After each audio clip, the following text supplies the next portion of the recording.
नमस्कार दोस्तों, स्वागत है आपका हमारे YouTube चैनल पर। दोस्तों, मेरा नाम अवनीश कुमार पांडे है। आज जो मैं आपके लिए इम्पोर्टेंट वैकेंसी लेके आया हूँ, ये है जीडीएस से। दोस्तों, इस समय जीडीएस यानी कि पोस्ट ऑफिस डिपार्टमेंट के द्वारा इस समय रिक्रूटमेंट के लिए कुछ पोस्ट के लिए वैकेंसी निकाली गई है। इस वीडियो में डिटेल चर्चा करेंगे, लेकिन उसके पहले आप मेरे चैनल को सब्सक्राइब कर लीजिए ताकि आपको लेटेस्ट नोटिफिकेशन सबसे पहले मिल सके। दोस्तों, यहाँ पर एक डिक्लेरेशन निकाला गया है नोटिफिकेशन के माध्यम से कि इस समय प्रोविजनल वैकेंसी जो है इस समय ली जा रही है। यानी कि अगर आप जो है कि किसी पोस्ट पर, जैसे कि अगर आप पोस्ट ऑफिस में जो है कि जीडीएस के पोस्ट पर रिक्रूटमेंट आपका हो चुका है, तो वहां पर आपको प्रमोशन मिल सकता है। यानी कि आप चले जा सकते हैं एमटीएस के पोस्ट पर, या आप जो है कि मेल गार्ड के पोस्ट पर जा सकते हैं, या पोस्टमैन के पोस्ट पर आप जा सकते हैं।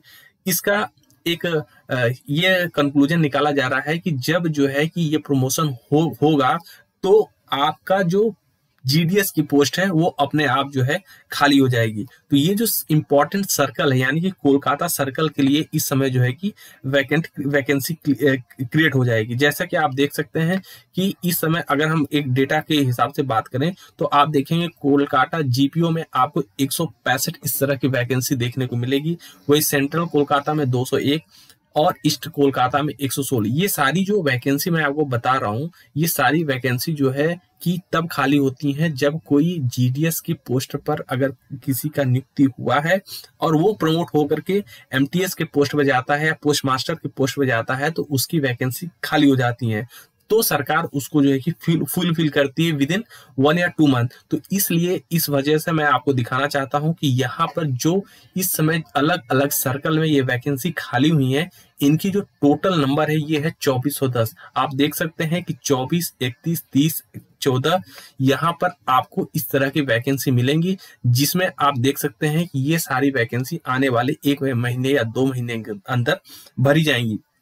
ये अपडेट जो है कि बहुत कम जगह से लीक होता है, क्योंकि ये जो है कि जल्दी एक नोटिफिकेशन के माध्यम से ही दिखाया जाता है। लेकिन आमतौर पर अगर मैं चीज़ों को डेली सर्च करता हूं तो मुझे जो है कि इस चीज़ का आइडिया लग गया है कि कहाँ पर कौन सा रिक्रूटमेंट होना पॉसिबल है। तो उसलिए मैं आपको जो है कि डायरेक्शन दे सकता हूँ कि आप तैयारी में जुट जाइए। इस समय कोलकाता की यानी कि नॉर्थ ईस्ट कोलकाता के टाइम के एरिया में आपको वैकेंसी देखने को मिलेगी, जिसको ऑल इंडिया कैंडिडेट अप्लाई कर सकते हैं। आप किसी भी राज्य से इस वैकेंसी के लिए अप्लाई कर सकते हैं। बहुत सारे ऐसे पोस्ट हैं जहां के लिए आपको जो है कि आप अगर किसी जैसे उत्तर प्रदेश राज्य में रहते हैं और आप अप्लाई करना चाहते हैं छत्तीसगढ़ के लिए, तो आप एलिजिबल हैं, क्योंकि यहाँ पर जो है कि रेजिडेंशियल कोई बैन नहीं लगाया जाता है कि आप अगर उस राज्य से बिलोंग करते हैं तो ही आप जो है कि उस वैकेंसी के लिए फॉर्म भर सकते हैं। तो इस तरह से आपको देखने को मिलेगा कि टोटल एक लार्ज अमाउंट ऑफ वैकेंसी यहाँ पर जो है कि क्रिएट हो रही है कोलकाता और नॉर्थ ईस्ट के एरिया में, जिसके लिए आपको जो है कि एक बेहतर तैयारी की जरूरत है। आपको पता है कि एक मेरिट लिस्ट पे ये वैकेंसी निकलती है, इसमें किसी तरह का कोई एग्जामिनेशन नहीं होता है। जो व्यक्ति अपडेट रहता है वो जल्दी से जल्दी नौकरी पा लेता है, वरना जो है कि दिक्कत होती है। आपको मैं डिक्लेरेशन पढ़ के सुना सकता हूँ। डिक्लेरेशन दिया गया है इस समय जो है कि कोलकाता की तरफ से, जहां पर ये बताया गया है कि 1/2024 से लेकर 31/12/2024 के बीच में जो है कि ये प्रमोशन होना है, जहां पर जो है कि पिछली वैकेंसी रिक्त हो जाएगी। इसके रिगार्डिंग ये बताया गया है कि आने वाले समय में आपको देखने को मिलेगा करीबन नवंबर के मंथ में कि इस जो सारी जीडीएस की वैकेंसी की यहाँ पर वैकेंसी क्रिएट हो रही है, इसके लिए जो है कि रिक्रूटमेंट प्रोसेस स्टार्ट किया जाएगा। बहुत सारे ऐसे पोस्ट हैं जहां आपको जीटीएस की पोस्ट के लिए रिक्रूटमेंट देखने को मिलेगा। इसके अलग अलग आपको पैरामीटर देखने को मिलेंगे, लेकिन आप ये तय मान के चलिए किसी तरह का कोई एग्जामिनेशन नहीं हो रहा है। सिलेक्शन प्रोसेस में मेरिट लिस्ट के बेस पर होगा।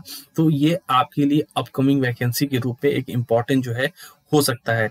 अगर आपको हमारी ये वीडियो अच्छी लग रही हो, हमारे चैनल को लाइक करें, सब्सक्राइब करें, अपने दोस्तों के साथ शेयर करें। धन्यवाद साथियों।